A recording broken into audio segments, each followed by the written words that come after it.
طيب، اهلا وسهلا بكم تاني، للناس اللي لسه داخله. محدثكم ايهاب درويش من اسكندريه. انا فاوندر لشركه اسمها اسكالا. مصري، سكندري، فلبيني، نص مصري ونص فلبيني، وده يوضح لي انا شكلي ممكن يكون اسيوي شويه. بعض منكم ممكن يكون عارفني ومتابعني على لينكدين او على يوتيوب. انا مش اكتف على المنصات التانية. بعض منكم شافنا على اعلانات، اعتقد على فيسبوك، واحنا بدأنا نبقى اكتف شوية على فيسبوك مؤخرا. آم، خليني في عجالة احكي لكم عن اسكالا احنا بنعمل ايه. اسكالا هي شركة متخصصة في ان هي تساعد الشركات اللي عندها بيزنس موديل بي تو بي، ان هي شركة بتستهدف شركة او شركة بتسوق لشركة، ان احنا نبني لها الجو تو ماركت انجنز بتاعتها. وجو تو ماركت انجنز، عشان لو هي مصطلح جديد عليكم، هي ان انا اساعد الشركات ان هي تقدر تتواصل مع العملاء اللي هي بتحاول تستهدفهم باستخدام الاوتوميشن بالاتمته، وبادخال الاي اي، ادخال الاي اي في عمليات البروسبكتنج والسيلز. تمام. السيشن النهارده هنتكلم فيه على ازاي اقدر ابني سيلز اي اي ايجنت بشكل بسيط. انا مش هبقى مدخل فيها اي نوع من انواع التعقيدات، على قد ما اقدر. وازاي اقدر ابني الايجنت من غير ما احتاج مطور او سوفت وير ديفلوبر، او يبقى عندي خبره كبيره في ان انا ابني اي سيستم معقد. يعني هي النهارده الهدف منها ان انا اقول لكم ان الموضوع مش معقد ومش محتاج خبره في السوفت وير ديفلوبمنت. انا كل اللي انا هستخدمه ان انا النهارده هستخدم اداتين بالظبط. يعني انا هستخدم اتنين تولز علشان اقدر اختصر وقت الناس اللي بتشتغل في السيلز، من بقى عمليات بحث وتنقيب و... واللي بيتقال عليه كواليفاينج الليد. كل ده النهارده ان شاء الله هنتكلم فيه. احنا ساعدنا في اسكالا شركات كثيره، منها اللي ممكن يبقى اسامي معروف لحضراتكم، منها فوري، منصه المدفوعات، منها سويفل، منصه توصيل الافراد، وهي احنا ساعدناهم في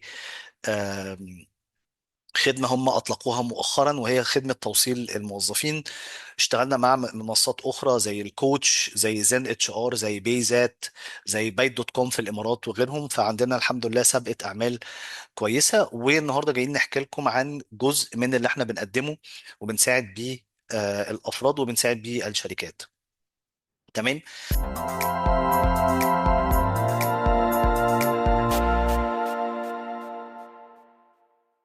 طيب، أول حاجة، أي حد شغال في السيلز، من اكتر الحاجات اللي هي بتاخد منه وقت هي عملية البحث. أم، عملية البحث عن عملاء محتملين، عملية البحث عن بيانات التواصل بتاعه، سواء ايميل او رقم تليفون او حساب ليه على مثلا لينكد ان او على فيسبوك او ما الى ذلك. عملية البحث والتنقيب، او اللي بيتقال عليها بالانجليزي البروسبكتنج، بتاخد من الشخص 5 دقايق أو 10 دقايق على كل شركة هو بيحاول يتواصل معاها. أو ممكن أوقات ممكن توصل لأوقات أكتر من كده، ممكن توصل لتلت ساعة.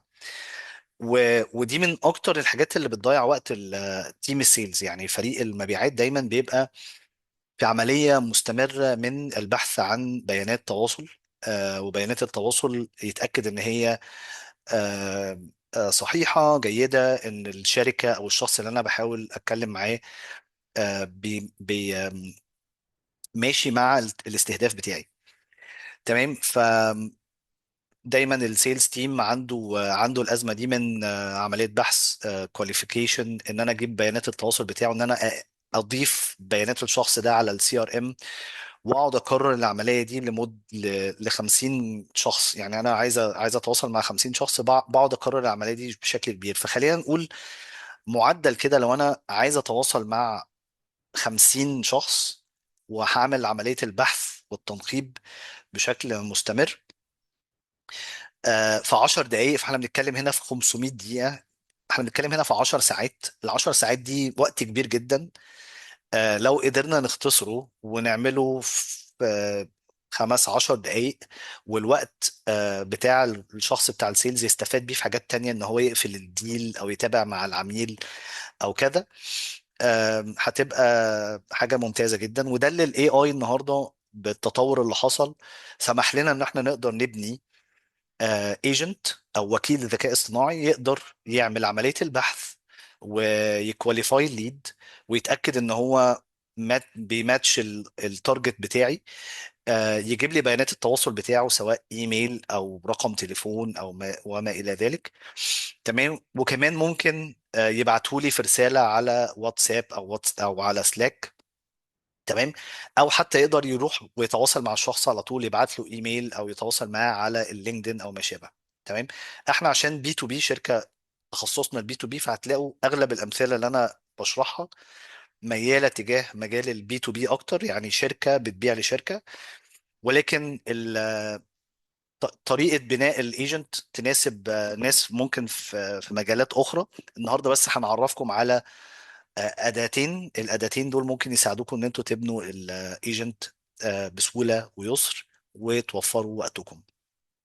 تمام. طيب، المثال اللي انا إن شاء الله هتكلم عليه النهارده هو مثال ممكن في ناس منكم، من الناس اللي حاضره، جزء من اللي حصل. وهو ان انا بيجي لي ليدز عملوا كومنت على لينكدين بوست. يعني انا كاتب بوست والناس بتكتب ان هي مهتمه. ازاي بنقدر بقى ن... نسحب البيانات دي ونجيبها عندنا؟ وازاي بنقدر نعمل عملية بحث ونتأكد ان الناس اللي عملوا كومنت مين منهم بي... ماشي مع الاستهداف بتاعنا، ان شركته بي تو بي. التايتل بتاع الشخص، هل هو تايتل انا عايز استهدفه؟ الرول الوظيفة بتاعته يعني في وظيفة احنا بنستهدفها. تمام. وبعدين يبعت رسالة للتيم عندي ان في شخص كواليفايد ليد او عميل محتمل للخدمات بتاعتنا.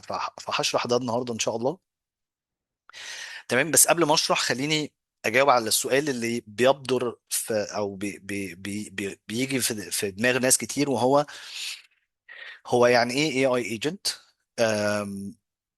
فالاي اي ايجنت هو باختصار شديد هو سيستم من اكشنز احنا بنحطها، بيبقى ليه هدف وبيبقى ليه اكسس على معلومات وادوات، بياخد قرارات وبيكمل تاسكات انا بديها له. ف فمن الاخر انا بديله اكسس على مجموعه من المعلومات او البيانات، وبقول له لو حصل كذا خد الاكشن الفلاني. او بديله كمان لوجيك ان هو يفكر. تمام. وبناء على اللي هو فكر فيه ياخد قرار. وده ده اللي هو ده المختلف ما بين الاي اي ايجنت والبرومبت او الاوتوميشن او ورك فلو. خلينا اشرح بسرعه ايه الفرق ما بين الاربع حاجات دي. البرومبت، يعني لو فيكم ناس كتير اعتقد يعني بقوا بيستخدموا شات جي بي تي او كلود.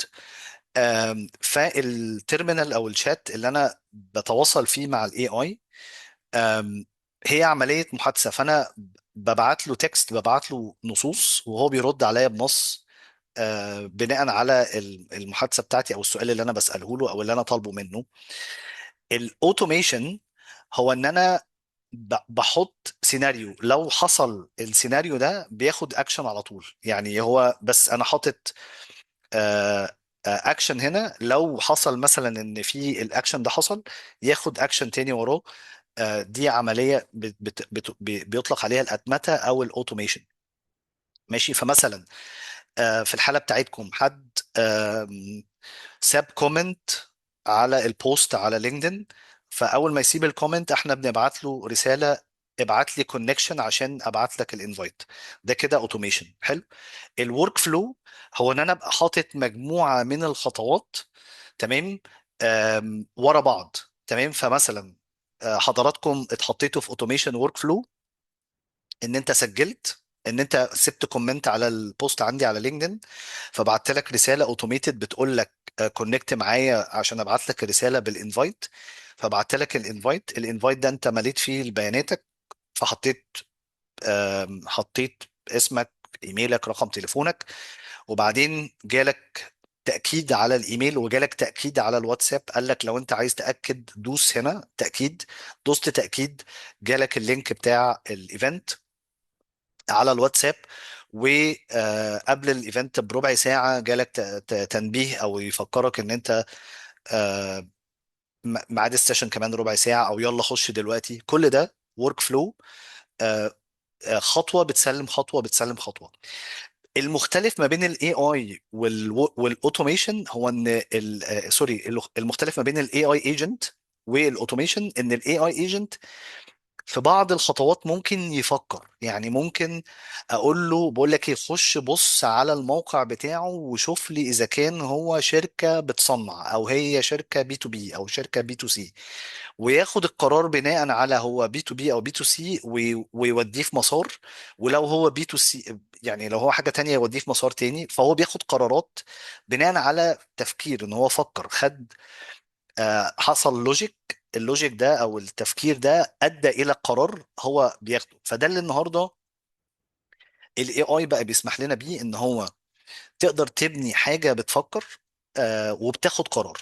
تمام. ده الطفرة اللي حصلت في اخر سنة، ان الاي اي بقى رخيص لدرجة ان هي بقت في ايدينا ان احنا نقدر نبني بيها حاجة. الحاجة دي بتعمل اوتوميشن، بتأتمت الحاجة، وممكن تفكر وتاخد قرار بناء على التفكير اللي حصل. فهي مش بس بتاخد خطوة ورا خطوة، لا هي كمان ممكن تفكر.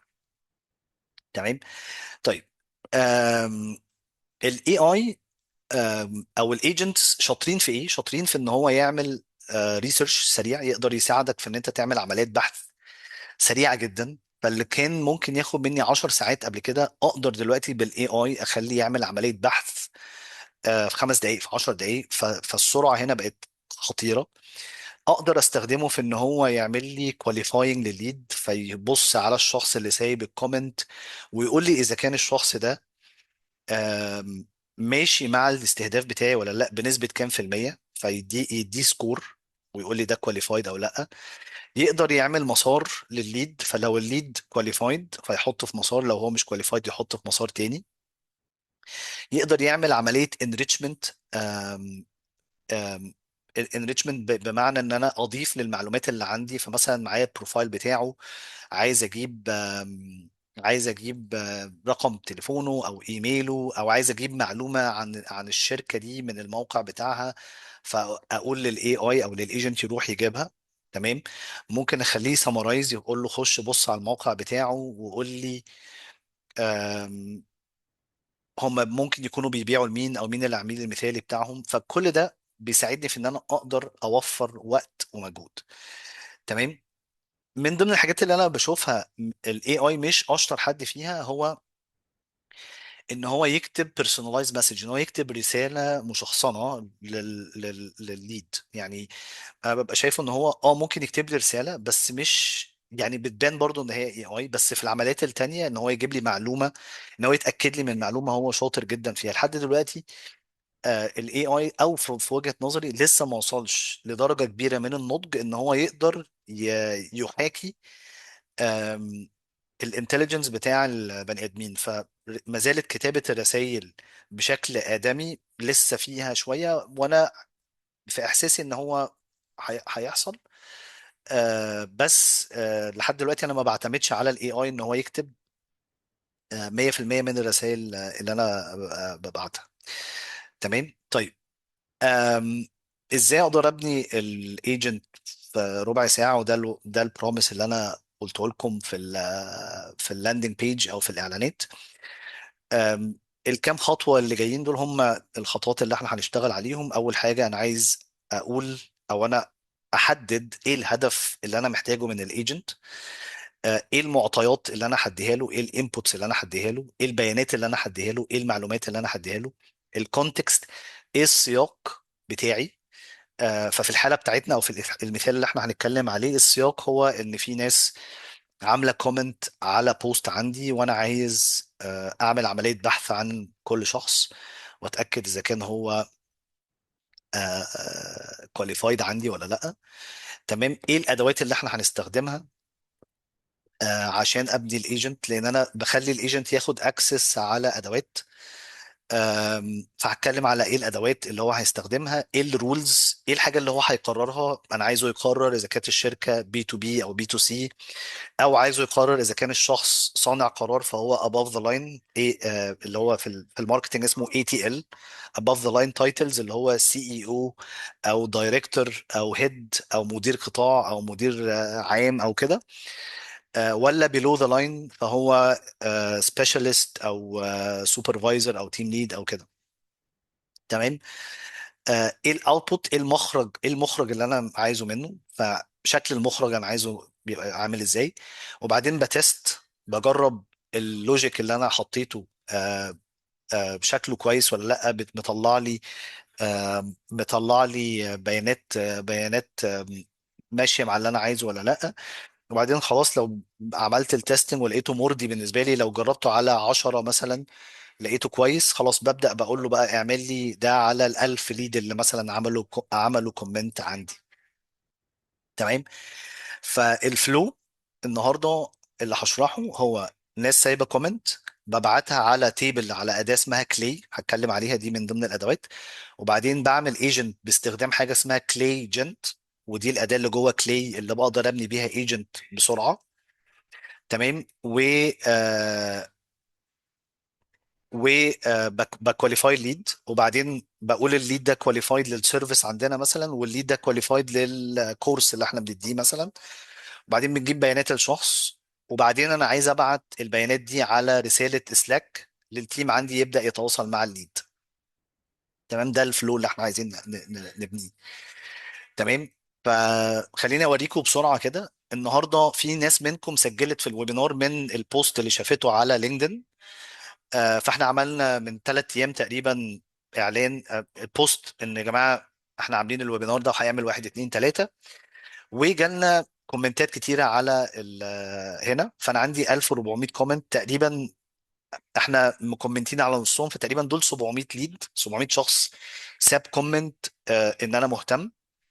انا عايز اخد البيانات دي واعمل بحث بقى عن كل واحد ساب الكومنت بتاعه، واقول للتيم بتاعي روح كلم الليد ده اذا كان هو كواليفايد للسيرفيس بتاعتي او كواليفايد للكورس اللي احنا بنديه. تمام. بناء على معطيات معينه خد الليد ده اتكلم معاه. تمام. فهتكلم ازاي اقدر ابني الايجنت يدور على كل واحد من ال 700 دول ويحطه في مسار ماشي مع الاستهداف اللي احنا عايزين نعمله. تمام. انا بس لضيق الوقت الاسئله هسيبها في الاخر للي عايز يسال، فلو في سؤال اكتبوه في الشات. لو عندك اي كومنت برضو اكتبه في الشات. انا بس شايف ان في ناس بتسال على اذا كانت مسجله ولا لا. السيشن مسجله وهتتبعت لكم ان شاء الله بعد السيشن، غالبا بكره او يعني في خلال اليومين الجايين هتتبعت لكم باذن الله التسجيل بتاعها. تمام. طيب.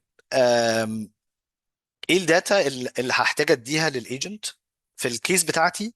انا محتاج اديله عشان الايجنت يقدر يشتغل هيحتاج بروفايل الشخص، محتاج التايتل بتاعه، محتاج الويب سايت بتاع الشركه بتاعته عشان يقدر انا بالنسبه لي، عشان برضه افهمكم، احنا شركه بنستهدف الشركات البيزنس موديل بتاعها بي تو بي. تمام. وفي حال ان الشخص اللي انا عايز الليد اللي جالنا يعني في البايب لاين، لو هو سي ليفل دايركتور او هيد او في بي، انا بالنسبه لي ده اي تي ال، فهو من صناع القرار. ف والشركه لو بي تو بي فغالبا هيكواليفاي للسيرفيس. بس لو هو بي تي ال، تمام، فهو مش في الباين كوميتي او مش في مركز صناعه القرار في الشركه. فانا عايز اكلمه على الكورس. فعندي نوعين من الليدز، دول اللي انا عايز اكلمهم. في بالنسبه لي بقى ليدز بيشتغلوا اكتر بي تو سي، ممكن اكون انا مش عايز استهدفهم دلوقتي، فببقى عايز الاي اي يقول لي اذا كان الشركه بتاعته شغاله بي تو بي ولا بي تو سي، الشخص ده اي تي ال اباف ذا لاين ولا بيلو ذا لاين. تمام. طيب، الخطوه الاولى انا عايز اديفاين التاسك. فالتاسك بتاعتي هو ان هو يبص على الناس اللي عملت كومنت، تمام، ويقول لي اذا كان الليد ده كواليفايد بالنسبه لي ولا لا. تمام. الخطوه الثانيه هو ان انا اقول له ايه الانبوتس اللي هياخدها. يعني انت يا ايجنت، البيانات اللي هتاخد اكسس عليها هو اسم الشخص، التايتل بتاعه، ويب سايت الشركه، اللينكدين بروفايل بتاعها، تمام، والكومنت بتاع الشخص. حلو. تالت خطوه هو ان انا ادي الانستراكشنز للاي اي، اقول له انت ليد ريسيرشر بتبص على الويب سايت بتاع الشركه وبتقرر اذا كانت هي بي تو بي ولا بي تو سي. او اقول له ان انت ليد ريسيرشر، انت هتبص على التايتل بتاع الشخص ده وتقرر وتقول لي اذا كان هو اي تي ال او بي تي ال. تمام. ولو هو اي تي ال وبي تو بي بيكواليفاي للسيرفيس، ولو هو بي تي ال وبي تو بي بيكواليفاي للكورس. تمام. فانا بديله الانستراكشنز دي كلها. تمام. وحواريكوا ده، يعني انا بس بوريكوا الخطوات وحواريكوا ده لايف بيتعمل ازاي. وبعدين بقول له شكل الاوتبوت بتاعي ايه، انا عايز الاوتبوت اللي محتاجه منك ايه. فمثلا الايجنت الوظيفه بتاعته ان هو يقول لي اذا كان هو بي تو بي ولا بي تو سي، فانا عايز المخرج يا اما بي تو بي يا بي تو سي، ما تطلعليش اي مخرج تالت. تمام. الخطوه الخامسه هو ان انا اجرب على واحد او اتنين ليدز بس. لا، انا الصراحه بحب اتست على الاكتر. فاتست على 10 ليدز او 10 10 امثله، واقرر او اقول الاي اي المخرج بتاعه كويس بالنسبه لي، مرضي، كمل على بقيه ال 700. تمام. فانا لازم قبل ما اعمل الايجنت او اخلي الايجنت يشتغل على 700 ليد، انا ببقى عايزه يجرب على اول 10، ولو تمام اقول له كمل على بقيه ال 700. تمام. واخر خطوه اللي انا عايزه من الايجنت ان هو لو في ليد كواليفايد للسيرفيس، يبعت للتيم عندي على سلاك رساله بتقول لهم يا جماعه انا عندي ليد كواليفايد للسيرفيس، ادي اسمه، ادي رقم تليفونه، ادي ايميله، ادي الكومنت اللي هو سابه، وهو كواليفايد للسيرفيس ولا كواليفايد للكورس. تمام. فده المخرج اللي انا عايزه. المخرج هنا ممكن يبقى حاجة تانية، ممكن يبقى ابعت له ايميل بيقول له احنا عاملين سيرفيس كذا كذا كذا لو انت مهتم، او بيقول له شكرا على الكومنت اللي انت سبته لي. تمام. احنا عاملين كورس بيعلم واحد اتنين تلاتة. تمام. ف فده السبع خطوات اللي احنا عايزين نشتغل عليها. فهوريكم دلوقتي ازاي نقدر نبنيها. تمام. و آه تمام. انا بس عايز ادخل في ناس لسه في الويتنج. جوين جوين جوين. تمام، يلا بينا. طيب، ايه الحاجات اللي ممكن، يعني قبل ما نخش بقى على التفاصيل، ايه الحاجات اللي ممكن تحصل غلط؟ لان الاي اي برضو الناس بتحط او محمله الاي اي زياده عن طاقته. ان مثلا الاي اي المفروض لما اعمل اوتوميشن او اعمل ايجنت المفروض ما يغلطش. الاي اي كده كده هيغلط، يعني كده كده الاي اي، يعني اذا كان البني ادم بيغلط فالمكنه اكيد هتغلط. تمام. فبيحصل اوقات حاجه اسمها هالوسينيشن، ان الاي اي بيهلوس. خلاص. ان انا بديله اوامر كتير قوي او بديله مهام كتير قوي. حلو. اكبر من الموديل اللي انا بستخدمه. فعشان كده لقينا ان في مثلا شات جي بي تي بدأ يطلع كذا موديل. ف4 نانو، 4 ميني، 5.6، معرفش ايه. كل موديل من دول بيبقى ليه كفاءات في الريزنينج سكيلز او التفكير او الذكاء بتاعه والقدرات اللي هو يقدر يعملها. فاوقات انا ممكن اختار موديل صغير رخيص. تمام. وادي له مهام كتير قوي فهو يهلوس مني، يبقى اللي انت طالبه ده زيادة عن قدرته ان هو يقدر يستوعبها. تمام. فحل الهلوسينيشن هو ان انا ما اديلوش مهام كتيرة. تمام. للايجنت قسم المهام اللي انت هتعملها له. فاللي بيحصل ايه، او الناس اللي بتقدر تبني ايجنت بكفاءة كويسة، فانا اعمل ايجنت يشوف لي اذا كان الشركة دي بي تو بي ولا بي تو سي. تمام بس. وايجنت تاني يشوف لي اذا كانت التايتل بتاع الشخص ده اي تي ال او بي تي ال.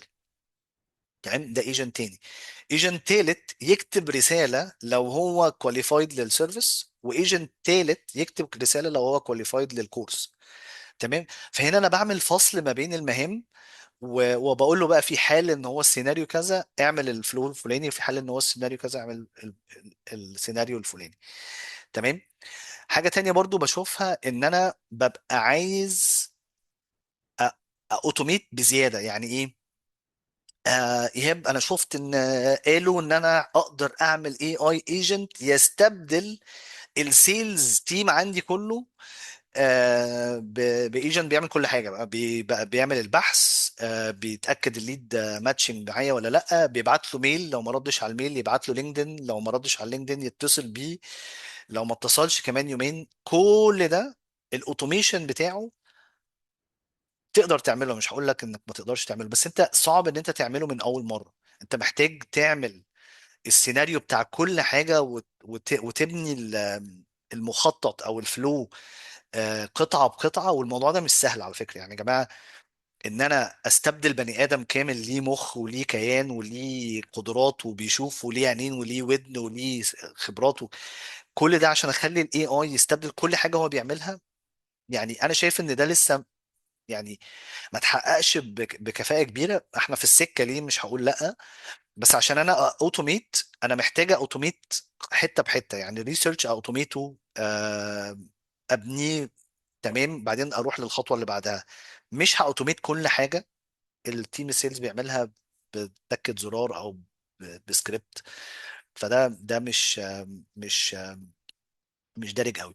برضو من ضمن الحاجات اللي بتواجه، او من الصعوبات اللي بتواجه الناس اللي بتبني الاي اي ايجنت، هي تكلفة التوكنز بتاعت الاي بي اي او الاي اي.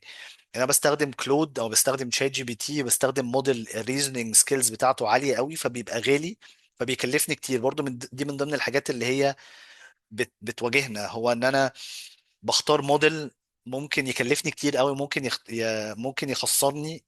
واكتشولي من ان انا اجيب شخص بيشتغل سيلز بجد وليه ودن وليه يعني يعمل دي ارخص من ان انا استخدم الاي اي. فمش دايما الاي اي بيبقى موفر. حلو. لو انا بستخدم توكنز كتير وبستخدم موديلز غالية ممكن يبقى غالي. من ضمن الامثله اللي انا شفتها مؤخرا كلود. يعني جبار وعنده قدرات رائعة في البروبلم سولفينج، في ان هو يكريت لك حاجات، ان هو يبني لك حاجات، ان هو يكود. بس لو انا مش واخد بالي من التوكنز وهو مكلفني كام، اوقات بيبقى الموضوع جنان يعني، صرف بصرف بكتير يعني. طيب. آم، إيه اللي انا محتاج اخد بالي منه؟ اول حاجه لازم يكون في هيومن ان ذا لوب. يعني دايما لازم يكون في بني ادم بيراجع المخرج بتاع الاي اي. تمام. والمخرج لو طلع غلط ده مش معناه ان الاي اي فشل. المخرج لو طلع غلط ده معناه ان انا بنيت او ما اديتلوش معطى كفايه او سياق كفايه يخليه يطلع لي المخرج اللي انا عايزه. فبعمل ايه؟ برجع في البروسيس وبعدل في الحته اللي تسببت في ان المخرج عندي يطلع غلط، واقعد اصلح فيها مره بمره. وبعدين كفاءه الايجنت بتزيد مع الاستخدام عادي. تمام. كانك بتسوق عربيه، اول مره خبطت، بعدين ظبطتها مره ورا التانيه وهكذا. فدايما من ضمن الغلطات اللي انا بشوفها كتير ان في ناس بتبني اي اي ايجنت وبعدين طلع 90% من اللي طلعه غلط، فتقول لك لا الاي اي ده فاشل، انا مش هبني، مش هكمل. وايل الناس اللي بتنجح ان هي تبني اي اي ايجنتس كويسه، هو ان هو بناه اول مره طلع له بكفاءه 10%. كفاءه 10% يعني 90% من اللي هو بيطلعه غلط. تمام. وقعد يعمل الاتريشنز ويصلح فيها لحد ما وصل الكفاءة بتاعته ل 60 70%. انا شايف بالنسبة لي لو وصلت للرقم ده رقم كويس. وطول ما انت عمال تصلح فيه الدنيا بتظبط مرة ورا اللي بعدها. فحط هيومن ان ذا لوب، او حط شخص او بني ادم يراجع وراه. غالبا اللي بناه يعني هو اللي يراجع المخرج بتاعه. تيست على عينة صغيرة قبل ما تصرف على العينه الاكبر او الماركت الاكبر. فانا هتست على 100 ليد او 100 كونتاكت، وبعدين لو لقيت المخرج بنسبه كبيره مرضي بالنسبه لك، نفذه على 1000 او 10000 مفيش مشكله، بس اكون انا على درجه اكبر من الثقه ان هو قادر يطلع لي اللي انا محتاجه. تمام. ما تديلوش التاسكايه كلها يعملها، يعني ما تخلوش يعمل كل حاجه السيلز بيعملها. يمكن انا قلت لكم ده، قسم الادوار، يعني خليه يعمل عمليه البحث فقط ويطلع لك المخرج، وبعدين تشوف المخرج بتاعه كويس لو تمام، خليه يبدا عمليه التواصل، فاعمل ايجنت يبدا يبعت الايميل او يبعت رساله الواتساب او ما الى ذلك. تمام، ومره ورا مره تظبط. تمام. أم، انا الصراحه مش مع ان اسيب الاي اي بيرسونلايز، البيرسوناليزيشن في الاي اي ما زال ضعيف، وانا شايف في ناس كاتبه على مانوس وكده، بس ستيل انا جربتهم كلهم، وشايف ان انا ما زلت عندي انا كشخص او كبني ادم عندي قدره افضل ان انا اكتب رساله مشخصنه لشخص عن ان انا اخلي الاي اي يكتبه. حلو، انا ممكن اخلي الاي اي يكتب لي سطر او يكتب لي 3 كلمات في المسج عشان تبان ان هي مشخصنه، بس مش هسيبه يكتبها كلها. تمام. واهم حاجه ان انا اتاكد واشوف هيكلفني كام، يعني انا من الألف عملية هتكلفني كام. تمام، عشان أتأكد إذا كان ده فعلا كوست efficient، يعني هيوفر عليا فلوس ولا لا. خلاص. طيب، تعالوا بقى نبص بنعملها ازاي. ايه، انا قعدت اشرح في 10 دقايق، اقل من 10 دقايق هوريكم ايه الادوات اللي انا هستخدمها. فانا الحاله بتاعتي هو ان انا عايز ال 700 ليد اللي عملوا كومنت هنا، آم، اعمل ريسيرش عليهم، اشوفهم ماتشنج للسيرفيس ولا ماتشنج للكورس. تمام، ولو هو ماتشنج للسيرفيس يبعت رساله للتيم عندي بشكل معين، ولو هو كواليفايد للكورس يبعت رسالة لتيم تاني بشكل مختلف. خلاص. طيب، انا هعتمد فيها على اداتين. اول واحدة منهم هتكلفني اعتقد $50 او $40، مش متأكد السعر. انا هستخدم أداة اسمها فانتوم باستر. تمام. فانتوم باستر هي سكريبر بيسحب البيانات من منصات التواصل الاجتماعي. انا هنا هستخدم السكريبر بتاع لينكدين. تمام. فهقول له هدوس على لينكدين هنا وهدور على البوست كومنتر سكريبر. تمام. آم، طيب، انا عندي هنا لينكدين بوست كومنتر فبختاره. تمام. وبعدين بديله لينك البوست اللي انا عايزه. خليني اعمل السيت اب بتاعه سريعا عشان اوريكم الموضوع سهل ازاي. بوصله بالحساب بتاعي، فانا ركبته على الحساب بتاعي وبديله لينك، اللينك بتاع البوست. يعني انا ده البوست هو ده اللي انا عايز اجيب الناس اللي عملوا كومنت عليه، فبقول له كوبي، انا عايز اللينك الرابط بتاع البوست. تمام، باخد الرابط ده وبديه لفانتوم باستر. تمام، وبقول لفانتوم باستر هات لي الناس اللي عملت كومنت. انا هنا ما طلبت ما يجيبليش كله، فهو جاب لي 400 كومنت. تمام. خلاص، ال 400 كومنت دول معايا بقى البروفايل بتاع الشخص، معايا اسمه، معايا التايتل بتاعه، معايا الكومنت بتاعه، معايا كل الحاجات دي سحبها لي من البوست عندي. خلاص. العمليه دي كانت بتاخد مني اصلا وقت زمان لما انا كنت بشتغل سيلز وبشتغل مانوال. ف 400 ليد تحت قبضه يدي. خلاص. طيب، الخطوه الثانيه هو ان انا هروح على هروح على هروح على كلي.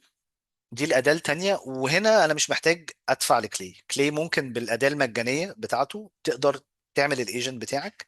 هتدفع بس تكلفة الاي اي توكنز بتاعتك. لو انت عندك شات جي بي تي تقدر تربط الاكونت بتاعك في شات جي بي تي وتقول له اعمل المهام عن طريق شات جي بي تي. طيب، الخطوة الأولى أنا هعمل ورك بوك أو هعمل تيبل يجيب لي بيانات الناس اللي سابوا الكومنت. فهسميه هنا ويبينار كومنترز. تمام. وهقول له هات لي البيانات من فانتوم باستر. انا هنا رابط فانتوم باستر، الحساب بتاع فانتوم باستر بتاعي، فبقول له بول ليدز من فانتوم باستر، فانا بقول له اسحب الداتا من فانتوم باستر. تمام. موصله آه، موصله بكلي عندي او بالحساب بتاع كلي، وبقول له هات لي الناس اللي هم الويبينار كومنترز دول. تمام. آه، اسحبهم لي. تمام. في التيبل عندك. خلاص. فعمل ايه؟ راح جابهم، جاب لي هو بيجمع ال 400. بس هو هيسألك انت حابب تعيد العملية دي كل يوم مثلا، او عايز تعيد العملية دي كل ساعة، حسب. فانا ممكن اعمل العملية دي ان هي كل ساعة تكرر العملية دي، تروح على لينكدين تشوف مين الناس اللي عملت كومنت، وبعد كده تحطها في التيبل هنا. فاقدر اعمل سكادجول، اقول له اعملها لي بشكل يومي كل يوم الساعه 9 38 بالليل، اعمل لي العمليه دي، شوف الناس اللي عملت كومنت وحطها لي في الجدول. تمام، بس انا مش هعملها، انا هعملها مانوال. وهسيف السكادجول. تمام. وتعالى اوريكم شكل الداتا بيبقى عامل ازاي. هنا معايا ال 410 كومنترز موجودين هنا. انا بقول له حط لي بقى كولوم باسم الشخص، وانا عندي الفول نيم موجود هنا، فهقول له ضيفه ككولوم. تمام. ومحتاج مثلا التايتل بتاعه occupation، ومحتاج بروفايل الشخص لينكدين مثلا، وهكذا. فانا بقول له ايه البيانات اللي انا عايزها من البيانات اللي انت جبتها، وبيحطها لي. حطهم لي هنا اهو في تيبل. بس ايه عشان الوقت، حطهم لي هنا في تيبل. جاب لي اسم الشخص، جاب لي التايتل بتاعه، شغال ايه، جاب لي اسم الشركة بتاعته، جاب لي ويب سايت الشركة، وهكذا. لحد هنا احنا زي الفل. تمام. انا كل ده اوتوميشن، كل ده مش ايجنت. يعني لحد هنا احنا مش ايجنت. امال الايجنت بقى هحتاجه امتى؟ امتى ياخد قرار او امتى يفكر؟ هنا هيجي دور ان انا اعمل اول ايجنت في البروسيس دي، هو ان انا استخدم الاي اي. هوريكم بعمله ازاي دلوقتي. باجي على الكولوم وبقول له خلينا نستخدم شات جي بي تي. هنا هستخدم شات جي بي تي 5 نانو. حلو. وبديله البرومبت بتاعي، بقول له الايجنت ده خليه يستخدم الاي اي عشان يفكر وياخد القرار. حلو. فانا قلت له تشيك الويب سايت ده، يعني بقول له بص على الويب سايت بتاع الليد ده. تمام. واكد عليا اذا كان البيزنس موديل بتاعه بي تو بي او بي تو سي او الاثنين، يعني هو بيبيع لبي تو بي وبيبيع كمان لبي تو سي. تمام. والمخرج بتاعك يا اما بي تو بي او بي تو سي او بوث. انا شكل المخرج هو ده اللي انا عايزه، ما تقوليش اي حاجه تانية، ما تقعدش تجود. انا مش عايز الاي اي يقعد يكتب من دماغه. دي الحاجه اللي انا عايزها. فايه اللي انا هعمله هو ايجنت بيروح يزور الموقع، بيشوف البيانات اللي جوه الموقع، وبياخد قرار ويرجع لي يقول لي اذا كانت الشركه دي بي تو بي ولا بي تو سي او الاثنين. تمام. فده اول ايجنت.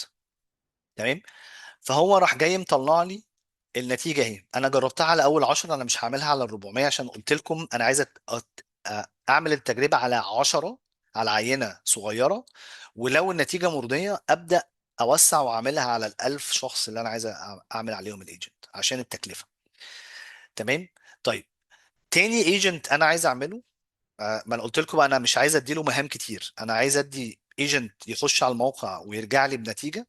وعايز ايجنت تاني يبص على التايتل بتاعهم، يعني يقول لي يخش على التايتل ده ويقول لي اذا كان الشخص ده البوزيشن بتاعه اي تي ال او بي تي ال. اي تي ال يعني above the line، يعني في بي هيد دايركتور او كده، او بي تي ال يعني مانجر سوبرفايزر تيم ليدر او كده.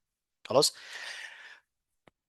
خلاص. تالت حاجه قلت له بقى لو الشخص الموديل بتاعه بي تو بي، حلو، وهو below the line، ده كده كواليفايد للكورس.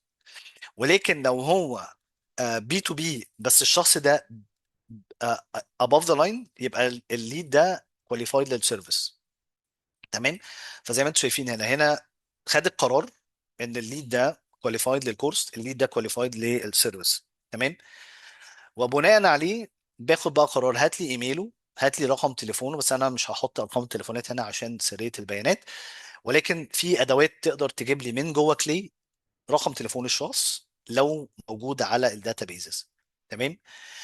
وبعدين خد القرار، ابعت لي لو الليد ده كواليفايد للسيرفيس. انا عملت بس ده على السيرفيس. لو الليد ده كواليفايد للسيرفيس ابعت للتيم عندي رسالة على سلاك. سلاك للي بيسأل، سلاك زي واتساب كده للتيم، للشركات. تمام. يبعت بيانات الليد هنا عليها. تمام. هنا اتبعت لسلاك، تعالوا اوريكم مثلا شكلها. آه فين. اه تمام، ده المثال اللي انا عايز اوريه لكم. هنا بعت لي كواليفايد سيرفيس ليد، بياناته اهو. هو تشيرمان، اللينكدين بروفايل بتاعه موجود. تمام. انا مش عايز اجيب بس بيانات الشخص تبان قدامكم، اذا كان رقم تليفون او ايميل، فالمفروض ان رقم التليفون والايميل يبان لو انا جبته. حلو. الاكشن الاخير ده اقدر اخليه ايميل يتبعت، اقدر اخليه رساله على لينكدين ابعتها له، اقدر اخليها حاجات كتير قوي لو الاداه اقدر اربطها على كلاي. تمام. فده كده باختصار، باختصار شديد، الايجنت لو انا عايز اعمله احضره في البيت ازاي من غير تعقيدات. تمام. انا استخدمت هنا اداتين، استخدمت فيها فانتوم باستر واستخدمت فيها كلاي. كل اللي انا عملته تقريبا النهارده ما كلفنيش اكتر من $50، اللي هي اعتقد مش هيتخطى ال 2500 جنيه. ده اللي في مصر يعني، ما اعرفش بقى لو انت في السعوديه $50 هيكلفك كام، ولكن ده اقل من تكلفه فعلا تيم سيلز او شخص بيشتغل معايا في السيلز. تمام. البروسيس دي هي ما يطلق عليه النهارده الجو تو ماركت انجينيرنج، وده كارير جديد، او ده رول جديد بدأ يظهر في الشركات، وهي انا ازاي اقدر اهندس المبيعات، او ازاي اقدر اهندس الدور بتاع الاس دي ار بالاتمته وبالاي اي. فانا اقدر اهندس بقى اي حاجه، ممكن اهندس ان هو يجيب لي بيانات شخص، ان هو يعمل لي بحث على شركه، اقدر اتمت ان هو يبعت ايميل، ان هو يبعت لينكدين، ان هو يبعت رساله يتابع، ان هو ينظف ديتا، ان هو يخش على الموقع بتاعهم وما الى ذلك. انا بس حبيت اوضح قد ايه الموضوع ممكن يبدو للبعض سهل، والبعض اخر ممكن يبقوا معانا لسه حاسين ان الموضوع معقد، ولكن الموضوع لا مش معقد. ممكن عشان انت اول مره تشوفها، ما جربتهاش بايدك، ولكن انا عملتها في 10 دقايق لو انت بتعرف تتبع خطوه بخطوه. فلو معاك اي جايد او معاك فيديو بيشرح لك الخطوات وبتمشي ورا الخطوات دي مره وعلى مره هتعرف تعملها. الموضوع مش صعب، مش محتاج حد سوفت وير انجينير النهارده. فالناس اللي بتشتغل في السيلز والناس اللي بتشتغل في الماركتينج او في البيزنس ديفلوبمنت بيعرفوا يهندسوا العمليات دي. ده بقى رول او بقى اداره اسمها الجو تو ماركت انجينيرنج. واحنا في اسكالا ساعدنا زي ما قلت لكم شركات كتير، منها شركات زي سويفل، زي فوري، زي زين اتش ار، زي بايت دوت كوم، زي الكوتش، ان هم يبنوا سيلز فانل باستخدام الاوتوميشن، باستخدام الاي اي، ان هم يجيبوا كواليفايد ليدز عندهم في البايب لاين. تمام. فلو انت مهتم بالمجال، او اللي انا قلته بالنسبه لك شكله انترستنج بالنسبه لك، انا حابب اتعلم اكتر عشان انا صاحب شركه وعايز التيم بتاعي يتعلم ده، او انا شغال في السيلز او الماركتينج وعايز اطور من المهارات اللي عندي وابني الايجنتس واقدر اعمل اكتر بوقت اقل، او اقدر اعمل اكتر بتكلفه اقل. فالجو تو ماركت انجينيرنج من الحاجات اللي ان شاء الله ممكن تفيدك. تمام. قبل ما افتح باب الاسئله، احنا عاملين ماستر كلاس. الماستر كلاس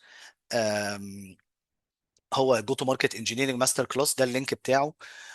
خليني اشرحه لكم بسرعه، وبعدين هنفتح باب الاسئله للي عايز.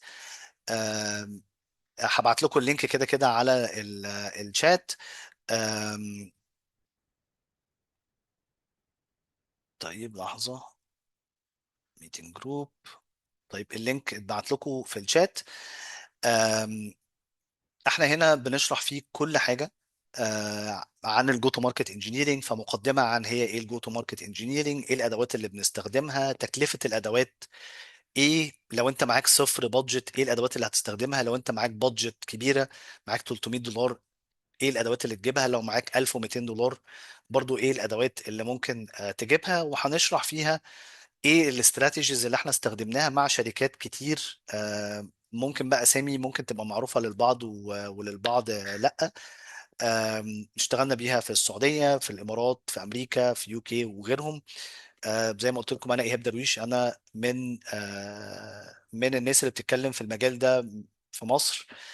في الفترة اللي فاتت، والحمد لله يعني احنا لينا باع كويس في المجال، وصنايعية اشتغلنا بالموضوع بإيدينا، فما بنتكلمش من واقع كلام أكاديمي، احنا بنتكلم من واقع احنا حاجات اشتغلناها بإيدينا. فبقول لك أنا جربت دي جابت نتائج، أو جربت دي وما جابتش نتائج، فبحكي لكم عن واقع تجربة. تمام. احنا عملنا ليه الويبينار، او عملنا ليه الماستر كلاس. احنا عندنا ازمه النهارده في الشركه ان احنا نعين، ما عندناش كفاءات فاهمه في الادوات دي. فاحنا عايزين اولا نوسع القاعده ونعلم الناس عن الجو تو ماركت انجينيرنج، لان الكارير ده فرق في حياتي وفي حياه الناس اللي اشتغلت معانا.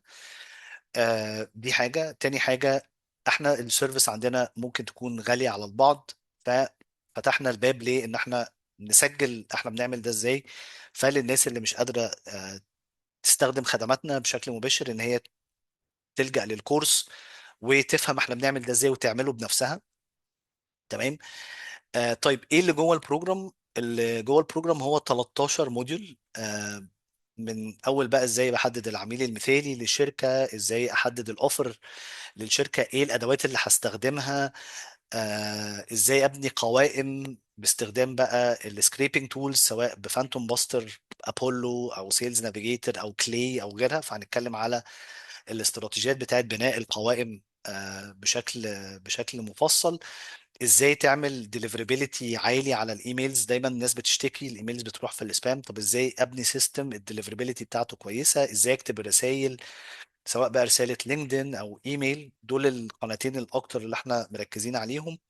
استراتيجيات جي تي ام احنا استخدمناها مع عملاء بجد، وايه النتائج اللي جبناها، ايه السيلز والسيجنال، سيلز سيجنالز او التريجرز اللي احنا ممكن نعتمد عليها في عملية البحث والتنقيب.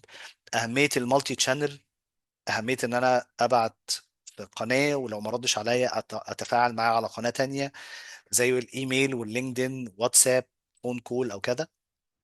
تمام. إزاي أستخدم اللينكدين في عملية البحث والتنقيب بتاعي. هنتكلم على شوية حاجات احنا مش بنحطها في المحتوى المجاني بتاعنا. احنا بنعمل محتوى مجاني كتير، يمكن كتير منكم شايفه، بس في وصفات احنا ما بنتكلمش عليها بابليكلي، هنحطنا هنا للناس اللي ان شاء الله تاخد الماستر كلاس معانا لحاجات فعلا اشتغلت وجابت نتائج، سواء بقى في ماركت سعودية، مصر، او غيره. هنتكلم على ايه الفرق ما بين الجي تي ام في مصر والسعودية والسوق الخليجي عن الأسواق الخارجية زي أوروبا أو أمريكا أو كذا. فهنتكلم على استراتيجيات للسوق الخليجي بالأخص. ايه الكي بي ايز بتاعتي في الجي تي ام. هنتكلم على ادوات بقى، منها سمارت ليد، منها هي ريتش، منها كلي، منها ابولو. فهنتكلم على ادوات كتيره كاتبينهم هنا، زي فانتوم باستر، زي ان ان، زي هي ريتش، زي الاي اي، وهكذا.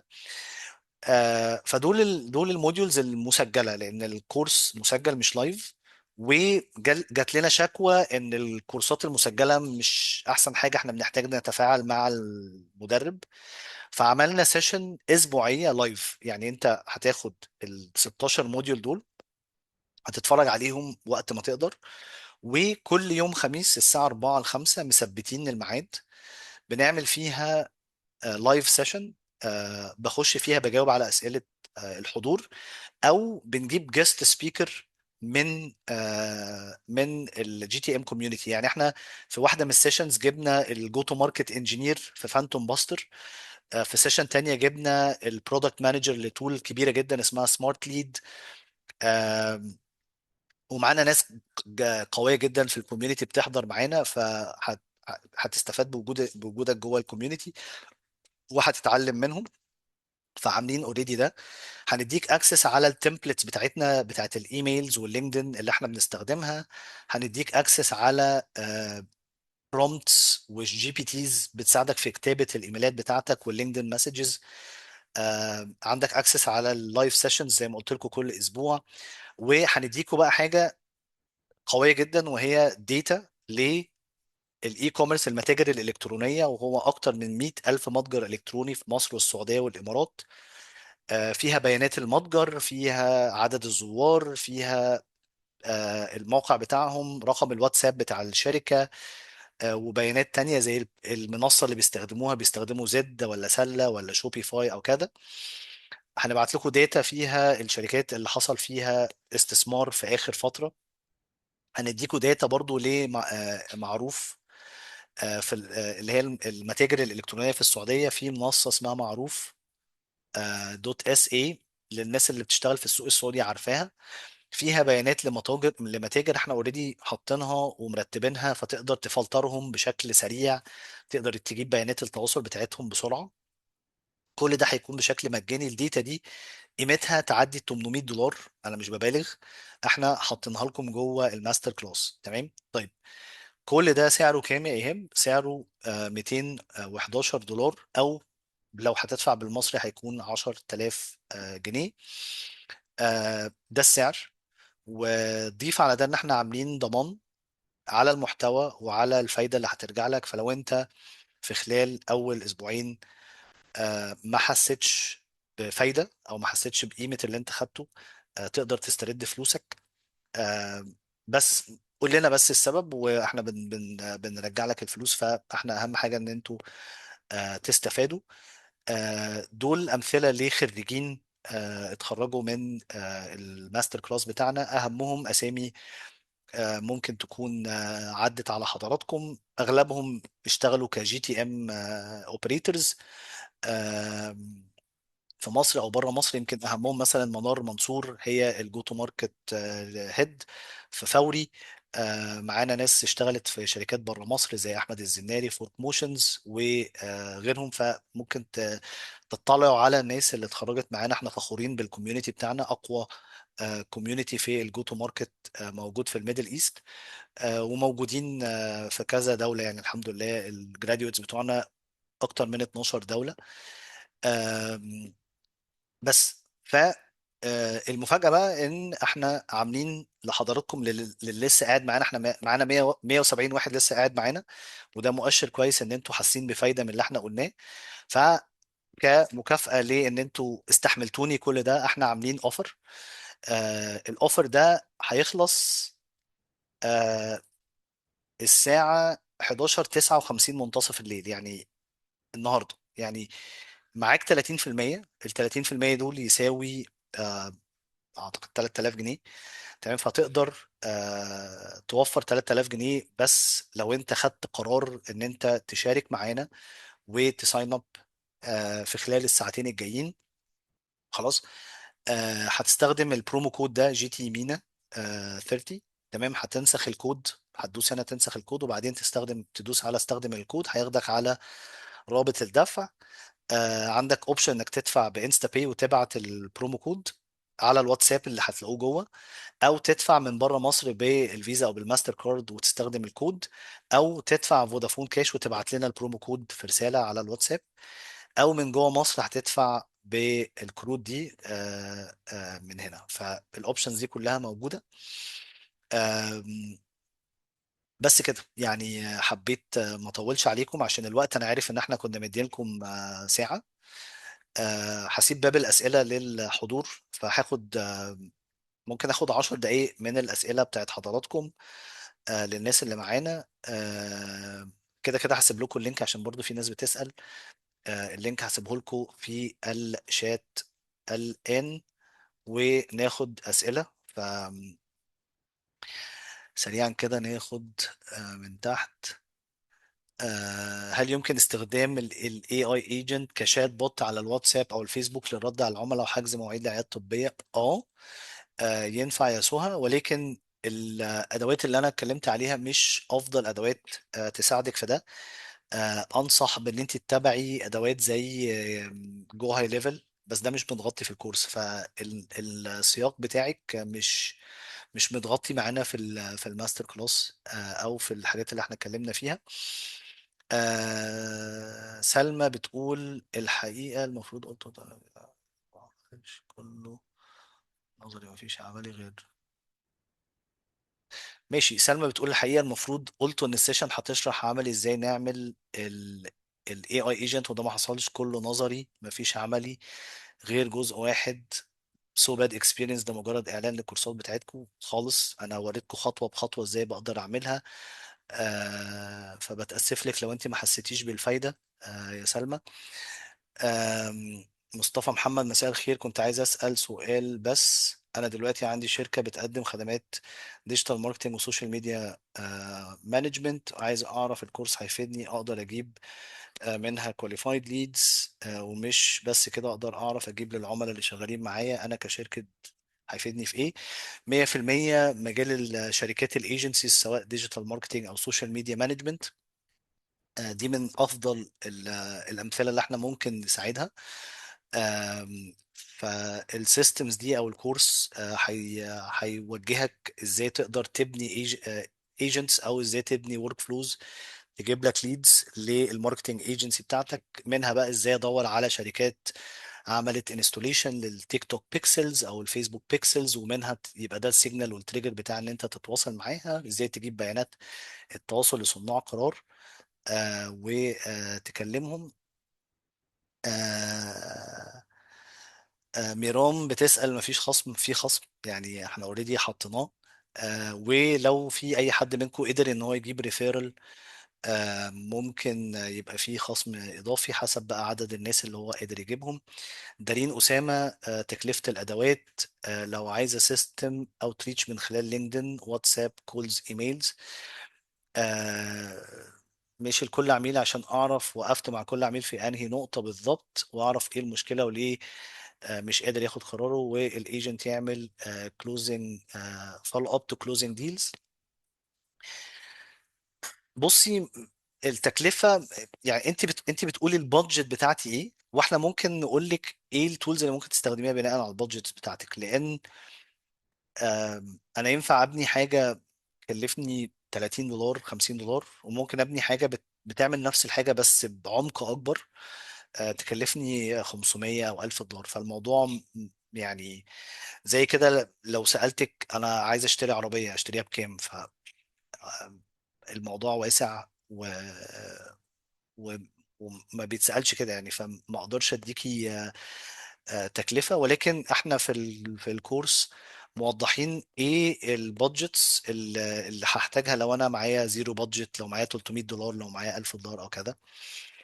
آم، عندنا حد اسمه شاومي M210، ما فائدة ذلك في العقارات خاصة، وما الأسعار في العقارات؟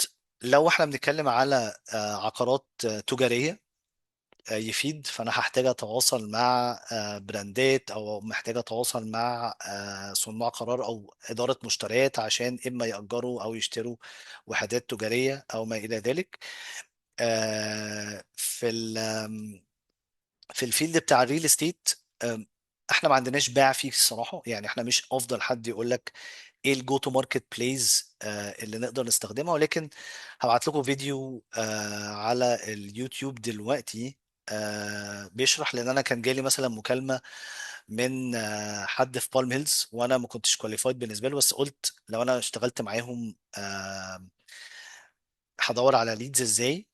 فهبعت لك اللينك دلوقتي على الشات للفيديو، واتفرج عليه. هو فيديو قصير مش طويل يعني. آم، اتمنى ان هو يكون مفيد ليك. خلينا بس اجيب الفيديو. تمام، هبعت الفيديو ده دلوقتي في الشات. اتمنى ان هو يكون مفيد للاستاذ او الاستاذه شاومي. آم، عندي هنا حد في الاخر، اماني شعبان، ازاي ممكن يفيدني كسيلز في شركه سوفت وير او ERP؟ هايل. آه، احنا من ضمن الناس اللي عملوا كونسلتيشنز للاودو بارتنرز. يعني احنا عملنا ورش للاودو بارتنرز من خلال مكتب اودو الاقليمي في دبي. والماركت بتاعكم من افضل الماركتس اللي ممكن يستفادوا بالسيستمز دي، لان انتوا غالبا بتحتاجوا كاي ار بي ان انتوا توصلوا لصناع قرار، سواء بقى CTOs او IT دايركتورز او CFOs او ما شابه. انا ما اعرفش انتوا ايه الاي ار بيز اللي بتستخدموها، بس بالتاكيد المجال بتاعكم من اكتر المجالات اللي ممكن تستفاد بده. احنا ان شاء الله بصدد ان احنا نطلع منتج بيساعد الشركات اللي هم السيستم انتجريتورز، سواء بقى بيبيعوا اودو، زوهو، اي ار بي نيكست، او حتى سيستمز اتش ار او ما شابه. فمن كتر ما بتجيلنا ريكوستات هنا واشتغلناها، ف 100% يساعد. آم، تمام، خلينا ناخد سؤالين كمان. آم، ياسمين بتسأل برضو سؤال انا بتسأله كتير في الويبينارز دي: طب لو انا عايز السيرفيس مش الكورس، اقدر ارسم هيكل كامل تفصيلي بخطة تسويقية لحملة دعائية، وناخد الزبون او المهتم او المتابع في رحلة تفصيلية مفصلة على كل واحد عشان نجمعهم في منطقة التحويل ويشتري. اقدر اسعر معاكم حاجة زي كده؟ تواصلي معانا، ممكن تبعتي لي على اللينكدين، والتيم هيتابع معاكي يشوف احنا نقدر نساعد ازاي. بس اهم حاجه احنا بنشتغل السيرفيس بتاعتنا لشركات البيزنس موديل بتاعها بي تو بي، التيكت سايز بتاعه بيكون كبير، معدي 5000 دولار، ويكون عنده بس شويه سابقه اعمال، كيس ستاديز او ما شابه، يعني مش بيزنس جديد وبيجرب. فيما عدا ذلك احنا ان شاء الله نقدر نساعد. خلينا ناخد ايه، محمد عادل: انسب وافضل طريقه للبيد بانسب ميزانيه معقوله، متوسط عدد العملاء متوقعين اقل من 500 عميل، بحد اقصى 1000 عميل، ترشيحات للمواقع والادوات المفيده. بص يا محمد، برضو نفس الاجابه اللي حد تاني ساله. ال- البادجت للادوات متغيره حسب انت بتستهدف مين في سوق ايه. فلو انا بستهدف سوق عايز فيه بيانات التواصل بارقام التليفونات، غير لو انا عايز الايميلات بس، لو انا هبعت على لينكدين بس، تكلفة الداتا بتبقى متغيرة. الادوات برضو بتبقى متغيرة، فالموضوع يعني متغير. بس احنا لو احنا بنتكلم في الحالة بتاعتنا، احنا بنستخدم ايميل ولينكدين. احنا بنصرف على الاكونت الواحد تقريبا ما بين 300 ل 500 دولار ادوات، علشان نقدر نجيب له نتائج جيده. بس برضو ما مش مقياس، يعني في ناس تانية ممكن تشتغل بادوات مجانيه وتجيب لها نتائج حسب. يعني الموضوع برضو ملوش مش رقم ثابت يعني. آم، طيب، عمرو عاطف بيسأل: هل استخدام فانتوم باستر مع حسابي على لينكدين فيه خطورة، نظرا لكمية السكرابنج اللي هيعملها ممكن تتحسب كسبام من لينكدين؟ سؤال مهم، يعني سؤال عمرو سؤال مهم جدا. آم، استخدام الاوتوميشن ممكن يعرض حسابك لخطورة، لان هو يحصل له بان او يتقفل لمدة اسبوع، بعد كده يرجعه لك او كذا. فاستخدام فانتوم باستر، اقرا الانستراكشنز قبل ما ترن الاوتوميشن عليها. فانت مثلا، انا عايز اسكريب من اللينكدين بروفايل بتاعي الناس اللي عملوا كومنت، انا محتاج اقرا الانستراكشنز بتاع الاوتوميشن ده قبل ما رنه. فهو هيقول لك: بص، السيف ان انت ما تعملش اكتر من 2000 كومنت في اليوم. تمام، لو عديت يحصل لك بان، فخلاص خلي الرقم تحت تحت المعدل ده. ففي ناس بترن الحاجه من غير ما تقرا الانستراكشنز. فاقرا الانستراكشنز كويس، لو انت مشيت ورا الانستراكشنز اللي هم بيقولوها، الدنيا هتبقى معاك امان. انا بقالي 7 سنين بستخدم فانتوم باستر، وعمر ما حصل لي بان، لان انا ما بعملش سكرابنج باعداد كبيره. يعني ممكن حد يروح عامل سكرابنج ل 10000 وش، ما هو الرقم مش طبيعي ان هو حد يعمله في يوم واحد. فدايما خلي الفوليوم في خلال السيف ماركس بتاعتك. محمد حامد بيسأل: How long is the program؟ البروجرام هو لحد دلوقتي هو 16 ساعة مسجلة، وبيحصل عليه ابديت بالريكوردد سيشنز الاسبوعيه، فهي المحتوى بيزيد مع كل اسبوع. آه، انت بتخلصه في وقتك. انت ممكن في حد اتفرج عليه مره فتمام، في حد ممكن يتفرج عليه مرتين، في حد هتخلصه في شهر، في حد خلصه في يومين ثلاثه فتمام. فالموضوع سيلف بيس، بتخلصه في الوقت اللي يناسبك. نور بيسأل: الفرق ما بين انت ان والادوات التانية؟ كلها ادوات اوتوميشن. انت ان اداة اوتوميشن صرف. كلي اللي انا وريته لكم ممكن يكون منافس لانت ان، فهم قريبين من بعض. انا بفضله اكتر في البروسبكتنج، يعني انا بفضل كلي في عمليه البحث والتنقيب عن بيانات عملاء، لان الانتجريشنز اللي جوه كلي قويه جدا، والكوميونتي بتاع كلي قوي جدا. ولكن ان ان برضو ما زال اداه ممتازه، اداه فيري كوست افيشنت، التكاليف بتاعتها مش عاليه خالص، انت تقدر تبدا الاوتوميشن بتاعك بتكلفه صغيره. تمام. ناخد سؤال. انا شايف لسه في ناس معانا 100 101، فخلينا ناخد سؤالين كمان وبعدين ننطلق. من الامين: ازاي اقدر استخدم ده في مجال العقارات، انه يحدد لي مواعيد ميتنج على طول؟ يعني مثلا الليد دخل يبعت لي رساله واتساب، اعرف منه الريكوست بتاع الكلاينت، اقترح عليه. مش مجال تخصصنا للاسف. هل في اي اي ايجنتس متخصصه في ده؟ بس في الحاله بتاعتك انت بتتكلمي على حاجه بي تو سي اكتر، وده مش تخصص، يعني مش مجال خبرتنا، فما اقدرش افيدك هنا منا للاسف. بس انا ارشح بشده ان انت تتابعي جو هاي ليفل. جو هاي ليفل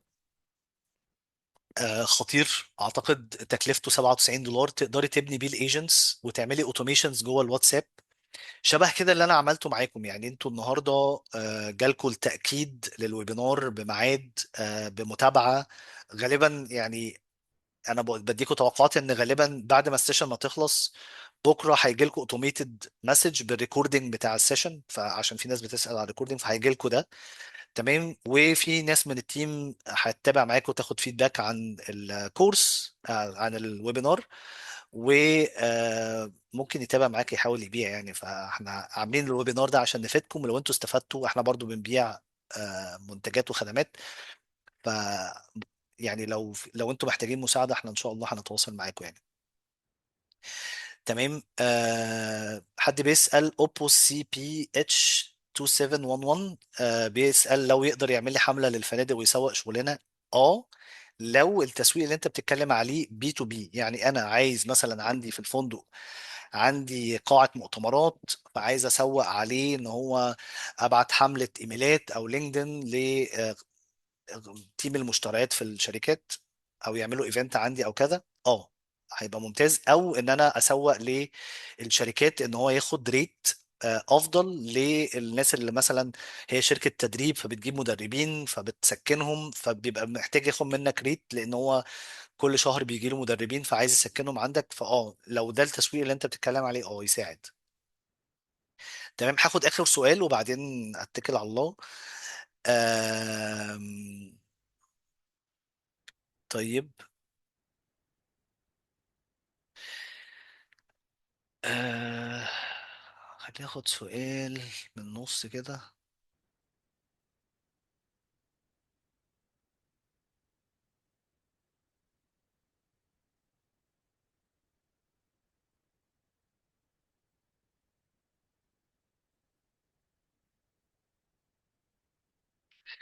سارة بتسأل ايه السالاريز اوف الجي تي ام.